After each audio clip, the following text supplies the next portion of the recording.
বিসমিল্লাহির রহমানির রহিম। আসসালামু আলাইকুম প্রিয় সপ্তম শ্রেণীর শিক্ষার্থী বন্ধুরা, আশা করি তোমরা ভালো আছো। তোমাদের জন্য আজকে সম্পূর্ণ একটি নতুন অনুশীলনী নিয়ে হাজির হইলাম, সপ্তম শ্রেণী 5.4। আচ্ছা, আজকের এই পর্বটা হবে আমাদের, যেহেতু আমাদের প্রত্যেকটা ক্লাসে পর্ব অনুসারে সাজানো হয়, সেক্ষেত্রে আজকের পর্বটি হচ্ছে 28। আচ্ছা, তাহলে এখানে গসাগু ও লসাগু এখানে দুইটা অঙ্ক নিয়ে আলোচনা করব। এখন আমি তোমাদের প্রথমে একটা কথা বলছি যে আজকে সম্পূর্ণ একটি নতুন অনুশীলনী নিয়ে আসলাম। তাহলে নতুন অনুশীলনী নিয়ে আসলে 17 নাম্বার থেকে শুরু। কেন? অবশ্যই তোমাদের যদি বইয়ের সাথে সম্পৃক্ত থাকে তাহলে তোমরা বুঝতে পারবা 1 থেকে 16 পর্যন্ত যে নাম্বারগুলো আছে, ক্রমিক নংগুলো, সেগুলো হচ্ছে এমসিকিউ। তো এই এমসিকিউগুলো আমি তোমাদেরকে এখন দেখাচ্ছি না। যদি তোমাদের কোনো ধরনের সমস্যা থাকে এমসিকিউতে, অবশ্যই তোমরা আমাকে কমেন্টে জানাইতে পারো। তাহলে আমি চেষ্টা করব এরপরে এমসিকিউ সহ তোমাদেরকে ক্লাসগুলো কমপ্লিট করে দেওয়ার। তবে আমি তার আগে তোমাদের আরেকটা কথা বলি যে যত এমসিকিউ আছে অবশ্যই এই অঙ্ক শেষ হওয়ার পরে তোমাদের এমসিকিউর উপরেই ক্লাস থাকবে। শুধু এমসিকিউ নিয়ে কাল আলোচনা করব এবং ক্লাস নিব। আশা করি তখনই তোমাদের এমসিকিউ যত আছে সবগুলো তোমাদের কমপ্লিট হয়ে যাবে। অবশ্যই এই জন্য তোমাদেরকে বলবো যে ক্লাসগুলো প্রত্যেকটা ক্লাসে মনোযোগ সহকারে দেখতে হবে এবং আমার এই চ্যানেলের সাথে তোমাদেরকে সম্পৃক্ত থাকতে হবে। তাহলেই আমি কখন কি ক্লাসটা আপলোড করতেছি তোমরা ইজিলিভাবে বুঝতে পারবা। তাহলে এখানে 17 নম্বরের প্রথম যে অঙ্কটি আছে এটা হচ্ছে গসাগু। যদিও আমি এখানে লিখছি গসাগু ও লসাগু, সর্বপ্রথম শুরু হচ্ছে আগে গসাগু দিয়ে। তো 17 নম্বরের যে গসাগুটা আছে এখানে 3a³ b² c 6ab² c, অর্থাৎ এই যে গসাগুটা আছে এখানে আমি সমাধান লিখতেছি। সমাধান তাহলে কি আছে? 3a³ b² c। সর্বপ্রথম আমি এটা দিয়ে শুরু করি। তাহলে এটা দিয়ে যদি আমি শুরু করি, তোমাদের যদিও এইভাবে ভাঙে ভাঙে বোঝানোর দরকার হয় না, কারণ তোমরা অনেক আশা করি তোমরা এই ক্লাসগুলো ষষ্ঠ শ্রেণীতেও তোমরা পাইছো। এই জন্য তোমাদেরকে তারপরও আমি দেখাচ্ছি যে তোমাদের মধ্যে অনেকেই থাকতে পারে যে সমস্যা। তাহলে এখানে প্রথমে 3 আছে, 3কে ভাঙানো যাবে না, 3টাকে আমি এখানে রাখে দিলাম। তাহলে a³ আছে, তার মানে a কয়টা আছে? 3টা। এ কয়টা আছে? 3টা। আমি 3টা এখানে দিয়ে দিলাম। এই ইন ডট দিয়ে দিতে পারো অথবা তোমরা ডাইরেক্ট গুণ চিহ্ন দিতে পারো, সমস্যা নাই। এখানে বি আছে 2টা, তাহলে আমি 2টা বি নিলাম। তাহলে সি একটাই ছিল, একটা এখানে বসায় দিলাম। আচ্ছা, এটা গেল এটা। এবং এখানে আছে 6ab² c²। তাহলে 6টাকে আমরা চাইলে কিন্তু ভাঙাইতে পারবো 2 × 3 দিয়ে, 2 × 3 দিয়ে। আচ্ছা, তাহলে এ একটাই আছে, একটা থাকে গেল। বি আছে আমাদের 2টা, তাহলে আমরা এখানে বি 2টাই নিব। সি 2টা আছে, 2টা বলতে যেহেতু c² আছে সেক্ষেত্রে সি আমাদের 2টা। আচ্ছা, এই যে এই সংখ্যাগুলা নেওয়ার পরে এখানে তোমরা লিখতে পারো, যদিও এই কথাটা না লিখলেও চলে, সুতরাং সাধারণ গুণনীয়কগুলো, অর্থাৎ এখানে লিখতে পারো তোমরা সুতরাং সাধারণ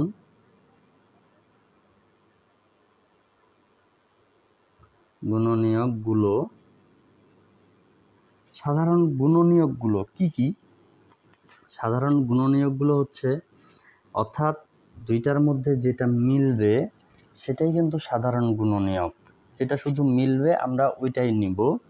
তাহলে আমাদের কি কি মিলতেছে যদি একটু দেখো, এখানে 3-র সাথে 3 মিলতেছে, এর সাথে এ মিলতেছে, বি এর সাথে আবার বি মিলতেছে, এখানে আরেকটা বি এর সাথে বি মিলতেছে, সি এর সাথে সি মিলতেছে। অর্থাৎ শুধু আমাদের যেগুলা মিলতেছে আমরা কিন্তু সেগুলাই নিব। তাহলে আমরা যদি দেখি আমাদের এখানে কি কি মিলতেছে, তাহলে একটা পাচ্ছি 3, একটা পাচ্ছি এ, একটা পাচ্ছি বি, আরেকটা পাচ্ছি বি, আরেকটা পাচ্ছি আমরা সি। এই সংখ্যাগুলোই কিন্তু আমরা পাচ্ছি। এখানে আমি তোমাদের দাগ দিয়ে যদিও বুঝাইলাম, তোমরা এইভাবে আবার দাগ দিও না, তাহলে সমস্যা হবে। তোমরা এমনি মনে মনে দেখে নিবা। তাহলে আমরা এটা পাচ্ছি। তাহলে এই অঙ্কগুলো আমাদের কি করতে বলছে? গসাগু। তাহলে এখানে আমরা এখন লিখতে পারি অতএব নির্ণয় গসাগু। কি পাচ্ছি? 3ab² c। That's it. আর অন্য কিচ্ছু না। ঠিক আছে? আচ্ছা, 17 নাম্বারটা গেল। আশা করি 18 নাম্বারটা এখন তোমরাও নিজেরাই বুঝতে পারবা। হ্যাঁ, আচ্ছা, এটা আর মিশাইলাম না আমি। 18 নাম্বারটা তাহলে আমরা যদি এখানে দেখি সমাধান,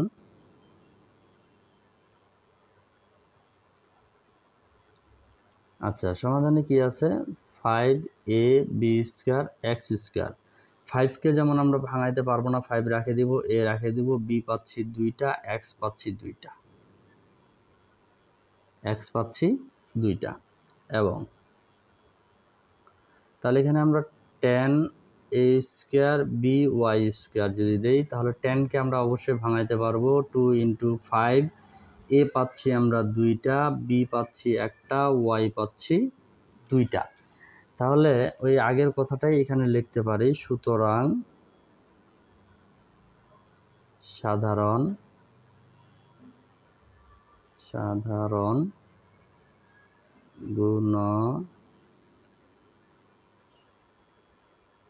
গুণনীয়কগুলো, তাহলে সাধারণ গুণনীয়কগুলো আগের মতো আমরা মিলাই।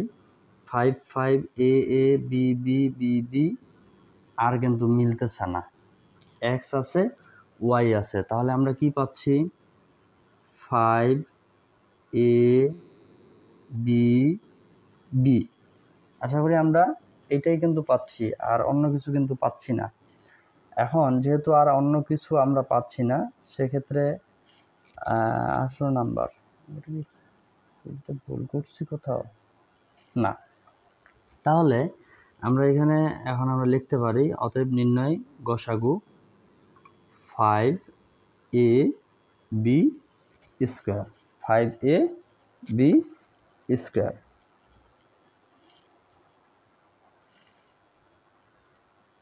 সরি, একটু মিস্টেক হয়েছেই, আমাদের এখানে বি একটা আছে, এখানে আমি 2টা নিয়ে ফেলছি, সরি। 10কে ভাঙাইছি, এ আছে আমাদের 2টা, কেন মিস্টেক হলো, এ আছে আমাদের 2টা, বি আছে আমাদের 1টা, ওয়াই আছে 2টা। তাহলে 5 মিলছে, এ 1টা পাইছি, বি এখানে 1টা মিলছে, আচ্ছা বি 1টা নিছি, আর কিন্তু বি মিলে নাই, তাহলে একটাই বি হবে, b² আর হচ্ছে না, তাহলে শুধু পাচ্ছি আমরা 5ab, 5ab, দ্যাটস ইট। এটাই, এই 2টা গসাগু শুধু আজকে তোমাদেরকে বুঝাইলাম। এর মধ্যে যতগুলা গসাগু আছে এই সেম নিয়মে তোমরা সবগুলাই করার চেষ্টা করবা। আমি বিশ্বাস করি এই ধরনের যত অঙ্ক আছে তোমরা যদি এই ক্লাসটা মনোযোগ সহকারে বুঝে থাকো, সবগুলা অঙ্কই তোমাদের কাছে খুব সহজ হবে ইনশাআল্লাহ।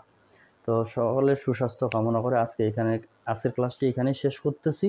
অবশ্যই শেষ করার আগে তোমাদের একটি কথা বলবো, যেটি হচ্ছে যে আসলে কখন কোনটা ক্লাস, আমি প্রথমে একটা কথা বলছি তোমাদেরকে, আমি প্রতিদিনই একটি করে ক্লাস আপলোড করি। কখনো যেহেতু বলছি এই ক্লাসে এমসিকিউ আসছে, এই এমসিকিউ নিয়েও তোমাদের সাথে আলোচনা করব, এবং আমি চেষ্টা করব লাইভ ক্লাস কমপ্লিট করার তোমাদের। এই জন্য তোমাদের সবথেকে বেশি জরুরি সেটা হচ্ছে আমার এই চ্যানেলের সাথে তোমাদের সম্পৃক্ত থাকা, যুক্ত থাকা। এই যুক্ত থাকার জন্য তোমাদের যে কাজটা করতে হবে, চ্যানেলটি সাবস্ক্রাইব করতে হবে এবং সাথে বেল আইকন বাজিয়ে দিতে হবে। তাহলে আমি ক্লাসটি আপলোড দেওয়ার সাথে সাথেই তোমাদের ফোনে নোটিফিকেশন চলে যাবে। তাহলে তোমরা বুঝতে তোমাদের সহজ হবে যে কোনটা ক্লাস আজকে আপলোড হইল। ধন্যবাদ, আজকে এখান থেকে শেষ করতেছি।